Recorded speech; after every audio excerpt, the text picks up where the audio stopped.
Iran की चेतावनी अब सच होती दिख रही है। हुती अब इस युद्ध में उतर चुके हैं और पहला हमला भी हो चुका है। क्या अब ये जंग और खतरनाक होने वाली है? नमस्कार, आप देख रहे हैं न्यूज फीड और मैं शिवम यादव हूं आपके साथ। पश्चिम एशिया में चल रहा संघर्ष अब एक नए मोड़ पर पहुंच चुका है। यमन के हुती विद्रोही जो अब तक सीधे तौर पर शामिल नहीं थे, अब खुलकर इस जंग में उतर आए हैं। रिपोर्ट्स के मुताबिक हुती ने इजराइल की तरफ मिसाइल दागी, हालांकि उसे इंटरसेप्ट कर लिया गया, लेकिन संदेश साफ था। अब यह सिर्फ दो देशों की लड़ाई नहीं रही। अब यहां एक जरूरी सवाल यह है कि ये हुती हैं कौन? दरअसल ये यमन का एक सशस्त्र समूह है जिसे अंसारुल्लाह भी कहा जाता है। इनका असर रेड सी के किनारे वाले इलाकों में काफी मजबूत है और ये पहले भी कई बार इजराइल और अंतरराष्ट्रीय शिप्स को निशाना बना चुके हैं।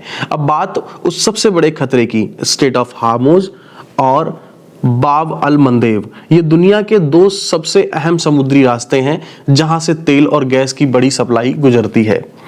अगर स्ट्रेट ऑफ हार्मुज पहले से दबाव में है और अब हुती बाब अल मंदेब को भी निशाना बनाते हैं तो समझ लीजिए दुनिया की करीब 30% तेल सप्लाई प्रभावित हो सकती है और इसका सीधा असर तेल की कीमतों पर पड़ेगा। तेल की कीमतें आसमान छू सकती हैं। 100 नहीं, $150 प्रति बैरल तक जाने की आशंका जताई जा रही है। स्थिति गंभीर इसलिए भी है क्योंकि रूस ने भी कुछ समय के लिए तेल सप्लाई सीमित करने के संकेत दिए हैं, यानी सप्लाई कम और डिमांड बढ़ी।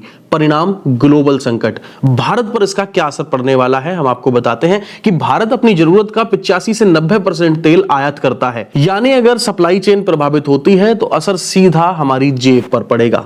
और सबसे अहम बात यह है कि अभी तक बाब अल मंदेब पूरी तरह बंद नहीं हुआ है, लेकिन जो संकेत मिल रहे हैं वो ये बता रहे हैं कि स्थिति तेजी से उस दिशा में बढ़ रही है। हुती का साफ संदेश है, अगर युद्ध और बढ़ा तो हम भी पूरी ताकत से उतरेंगे, यानी साफ है ये जंग अब अपने अगले और ज्यादा खतरनाक चरम की ओर बढ़ रही है। आप क्या सोचते हैं? क्या ये सिर्फ एक चेतावनी है या फिर एक बड़े संकट की शुरुआत?